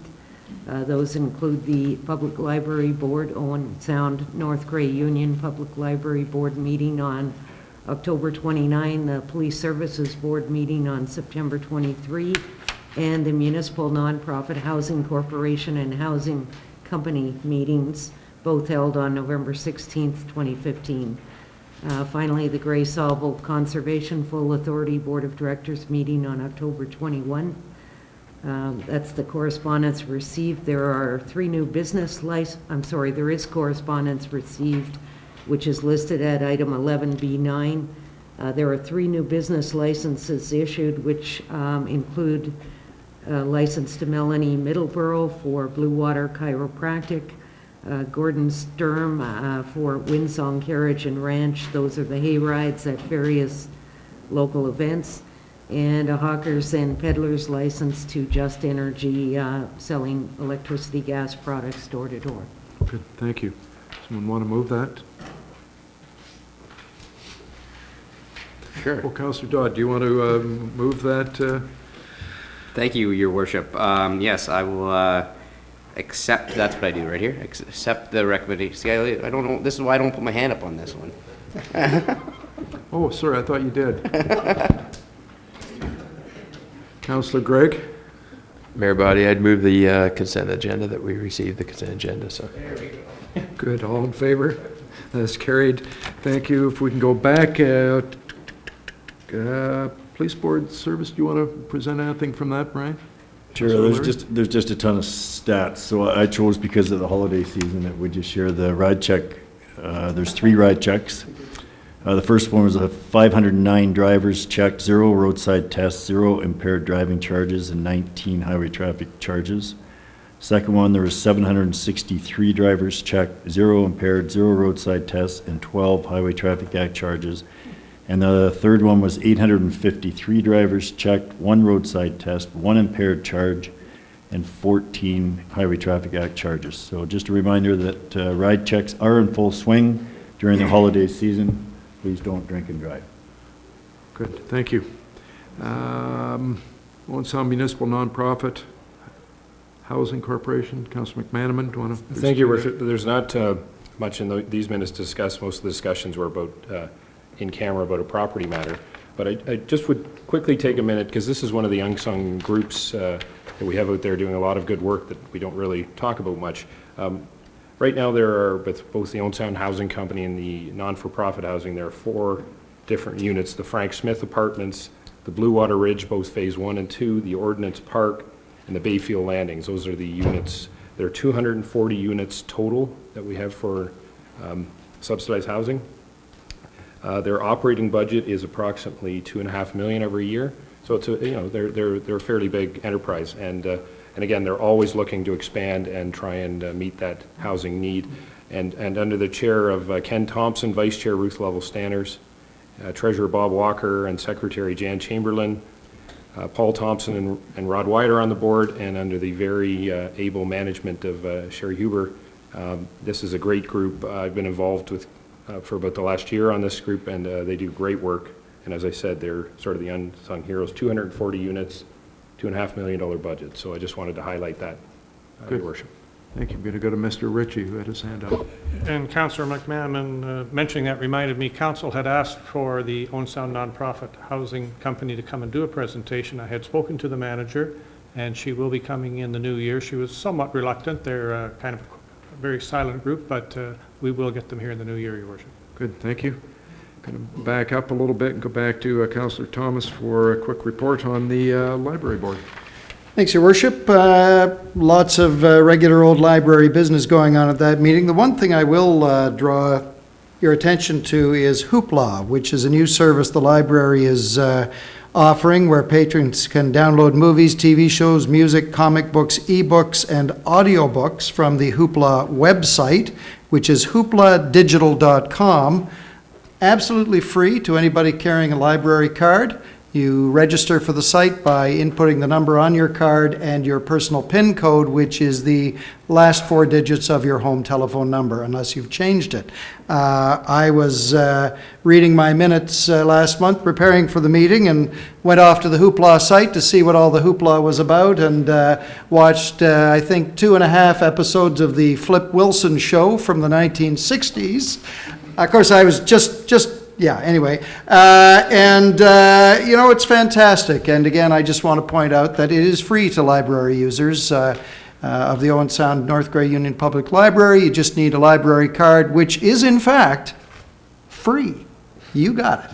Anyway, thanks, Your Worship. So just take a minute to explain who Flip Wilson is to Travis. I don't think you want me to try to explain who Flip Wilson is. Comedian from the 1960s. Let's just stop there. Thank you. We're down to Grace Sauble Conservation Authority. I remember Flip Wilson. Okay, Conservation Authority meeting. A couple of tenders were let, and that work is actually almost completed, I think, on those 2 tenders. One is the retaining wall from at the Inglis Falls Dam. The other is fence at the Administration Center. Also tenders for the forestry stand improvements. And this is revenue for the Conservation Authority and their woodlots. So there were tenders that were approved for that as well. Thank you. Can you give us an update on the mill dam? Putting you in the spot, or? You are. I'm not exactly certain how. I think I did send on an email that it was almost completed.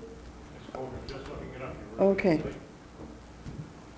Councillor Gregg, you have a question? Correct. It was within the email that handrails will be installed later in the spring, so it'll remain closed to foot traffic.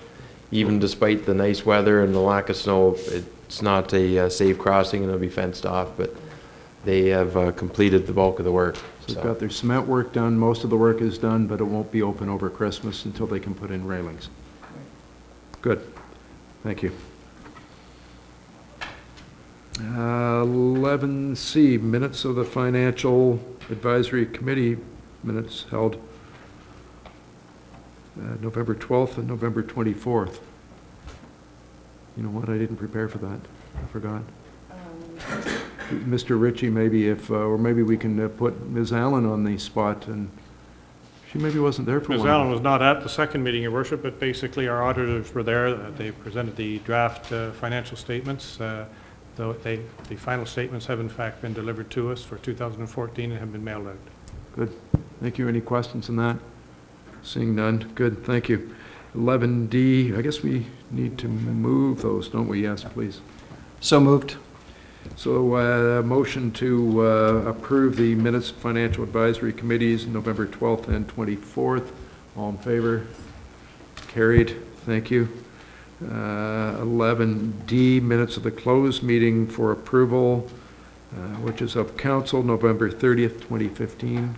Councillor Kepke. I'll move the approval of the November 30th closed meeting session. All in favor? That is carried. Thank you. Other business, I think I was starting with Mr. Becking. Thank you, Your Worship. Just an update on Ryerson Park. The contractor was able to complete the works with respect to the play structure and get all of the necessary CSA certifications on the work. And as a consequence, we won't be having to fence off that area for the winter. So and I saw some of the local children playing on the structure over the course of the weekend. So it's already being put to good use. So that's great. We can start tobogganing right away. As soon as we get some snow, Your Worship. Good, thank you. Councillor Gregg. Thank you, Mayor. About 3 weeks ago, both the, actually I think first done was the west side, the rail trail, underwent some tree cutting and some poor grading occurred going north from 27th Street west, I believe. And along the same time, some work also occurred on the east side rail trail, and a lot of residents did have concerns about the distressed nature that it was left in. In speaking with the county planner, he had received a lot of complaints, concerns on the east side trail, and it was work that was not done by the city, not done by the ATV club, rather a grant, I believe, was received by the Snowmobile Club to do tree cutting, and I believe they used a groomer to shave the trail down, and it left it in a very, very poor condition afterwards. So the county has been working, I believe, on engaging the Snowmobile Club to go back and repair it. And I know that anybody that still has concerns regarding the shape of the west side rail trail is perhaps best to contact Georgian Bluffs, because the bulk of the work was done within the municipality of Georgian Bluffs. A little bit behind our apartment buildings on the northwest corner of town.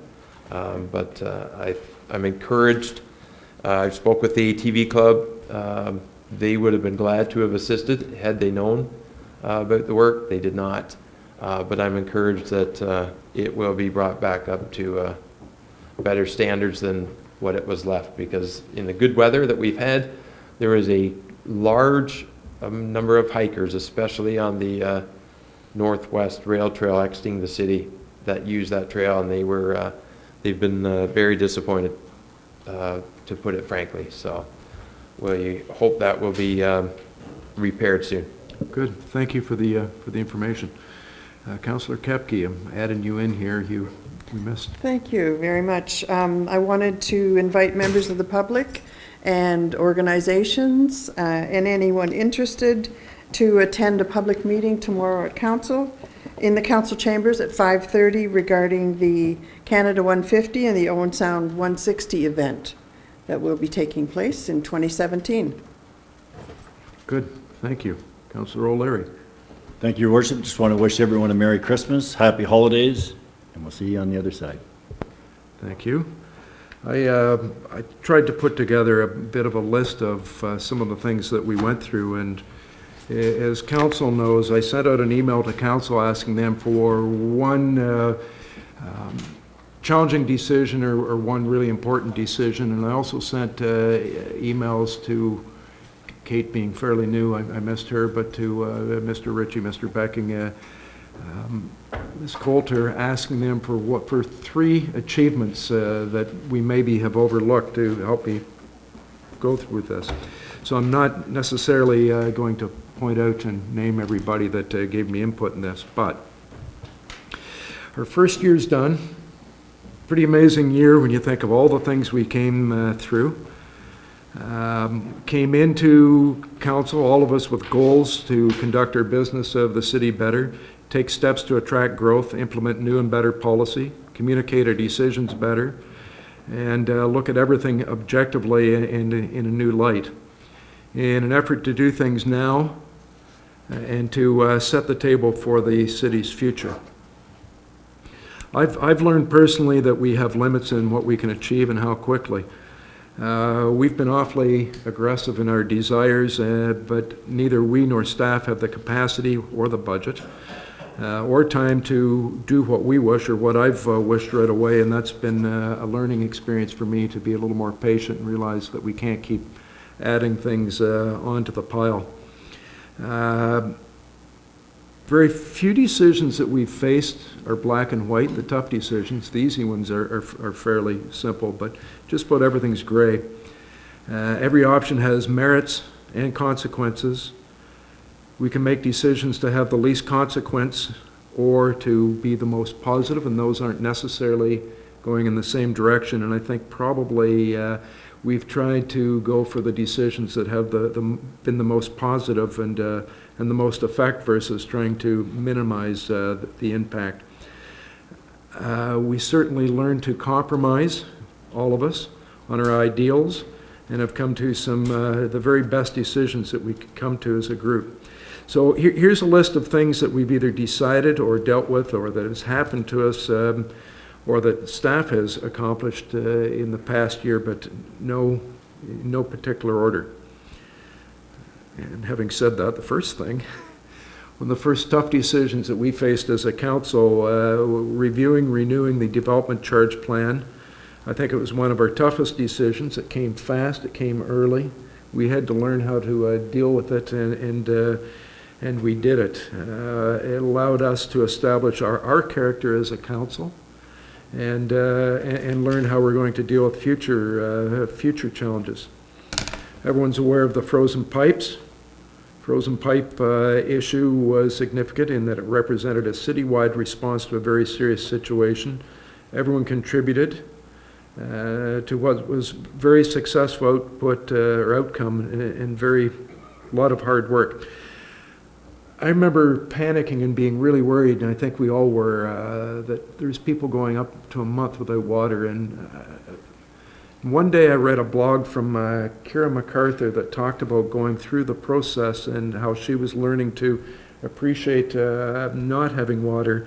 And it really put me at ease because I was really worried about how upset people were, and they were learning to deal with it better than I would have expected. We burned out our own crew very quickly.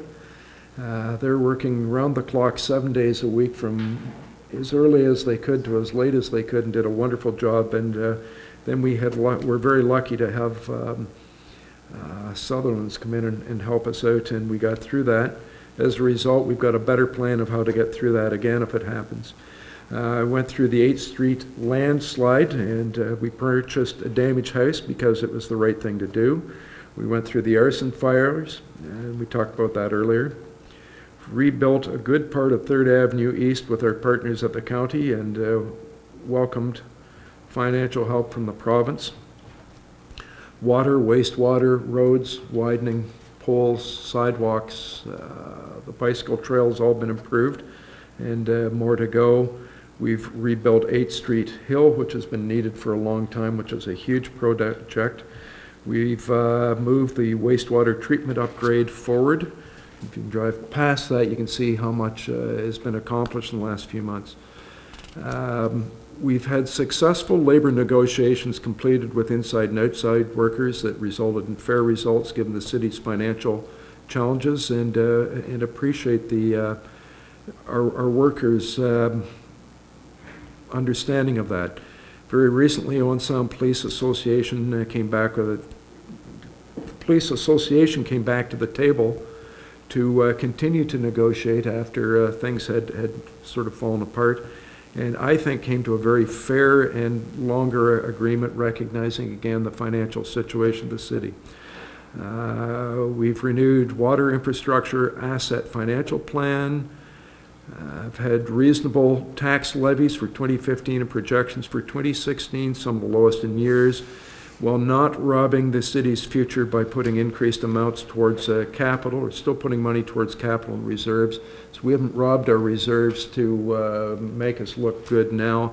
And a balanced approach will pay dividends for years going forward. And I think that's really important. Completed a new strategic plan to guide the city into the future, and sometimes we overlook the importance of that. We've dealt with staffing changes. We've restructured the city's hierarchy. We've restructured our committee system. We've reviewed procedural bylaws, upgraded Harrison Park electrical, which is going to serve us well for many years to come. Tried as best as possible to keep the harbor on the stovetop. It might be on the front, not in the front burner, but it's still there. Met with ministers to plead our case for funding after frozen pipes. Transitioned new buses and new routes, and that's gone relatively smoothly, and we'll continue to tweak those to get them to perfection. Made a commitment to keeping City Hall downtown where it is and going with renovations, and that's probably a huge decision that we maybe haven't appreciated but will in the long term. Building's now 51 years old. Original windows, a lot of the original heating, and as we feel tonight, cooling systems, and that's going to be important. Renewed Ryerson Park, which is a revitalization of a downtown neighborhood park that was needed. Neat tree inventory that we just did with the GPS system last week. Continued to move forward step by step on the downtown river precinct plan, which is going to have beneficial impact in our downtown and our whole city going forward. Added positions for asset management and communications advisor. Our first year of ongoing development of new winter road procedures. I've had the sale of the courthouse to attract jobs, assessment, and I think better protect the heritage of that building. Tom Thompson Art Gallery is continued with some amazing exhibits this year, and we've made some progress towards moving the gallery forward with the incorporation, and we'll have more to report on that in the new year, but that's gone well. Tourism Department won an EDCO, Economic Developers Council of Ontario Award for their social media promotion of the Salmon Run. We're presenting reports and committee meetings here at Council to help communicate to the city, and we're hearing positive feedback. That's going well. Plus, it holds us at the committee level more accountable. We know we're going to have to present them. Probably the biggest decision that came from all of Council was for the future of the city was making that decision to go ahead with Sydenham Heights area for infrastructure, and we're already starting to see that come forward with the Red Hawk plan that is moving there, and that will help us develop many years into the future. As one councillor suggested to me when we're having wheelchair races around the seniors' halls, we'll be able to look back at this as probably being pretty important, that at that time they'll still be taking advantage of that decision that we've made. Announcement and construction of new marine emergency duties training at Georgian College is bringing millions of dollars in. It will result in a lot of hotel use and a lot of people coming in for the next number of years to Georgian College. It's given the college a boost, and they're now planning other things to continue to grow the college more in our city, which is fantastic for us. Hosted hometown hockey, hosted Pan Am Torch Relay. The Harry Lumley Bayshore Community Center hosted the CHL Canadian-Russia Series. All big events. Staff is continuing to prepare towards the service review that will happen in the spring, looking at other municipality structures and positions, the BMA study that's just come through. So I'm probably missing a whole bunch of things, but that's a huge list, I think, of accomplishments in a first year, and I'm pretty proud of that. So from this chair, I really want to thank everybody in council for bringing unique qualities. And I reiterate, sending out that question of give me one thing that you think was important. I got a whole bunch of different ideas that shows the uniqueness of each councillor on what they thought was important and why, and the different reasons for why they picked things out. So we bring a unique quality, skill, asset to the table, and as a whole, it's made us very successful. And I guess as much as anybody, Brian, we've had fun doing it, and we all look to you for that team guidance that has pulled us all together. Behalf of all of us here in council, we thank city staff from management right down to the bottom front lines. Your dedication and skill we get to see every day, and not everyone in the community gets to see it the way we get to see it, and we really appreciate the efforts that we see. The water pipes is just a small example of some of that stuff. Thanks to Wayne and the senior management for your efforts, your guidance to us,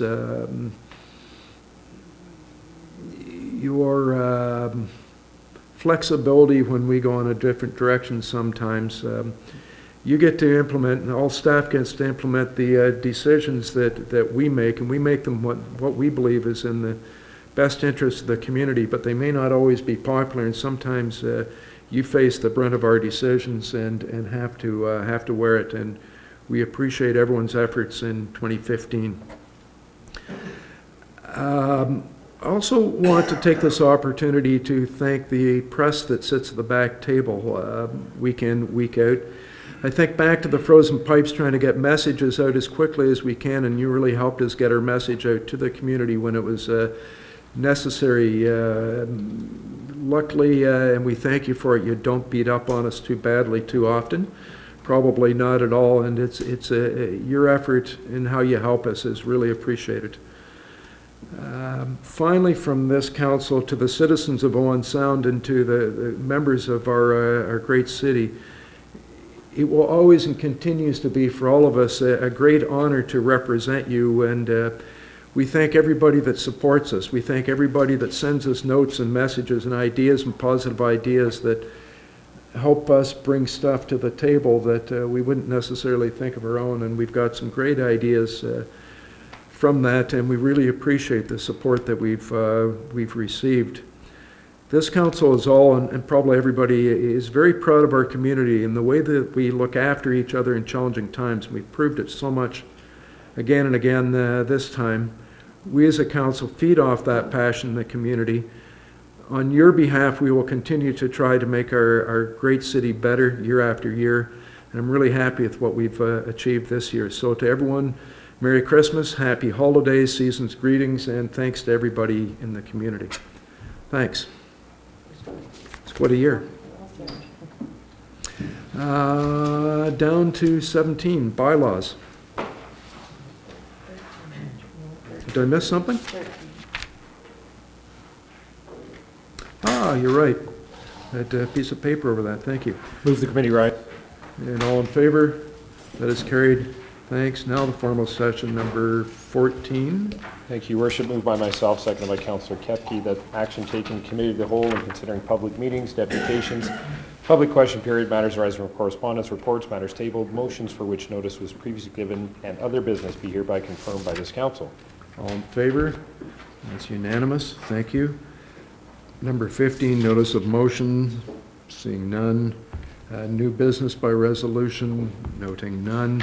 Now we can get to bylaws. Thank you, Your Worship. Moved by myself, seconded by Councillor O'Leary, that bylaws number 2015-172, 173, 174, 175, 176, 177, 178, 179, 180, and 181 be hereby passed and enacted. And I reconfirm that 17B, that I've got a pecuniary interest, so not moving on that. I'm going to let staff off the hook so we don't go through those in detail tonight, if that's okay with you guys. All in favor? That is carried unanimously. Thank you. That completes all of our business. On behalf of all of us, we wish Councillor Peter Lemon all the best. Get well soon. We look forward to having you back as soon as we can. Thank you. Merry Christmas to everybody. Great year, great night. Thanks. That completes all of our business. It is 10 after 9, so I'll adjourn the meeting.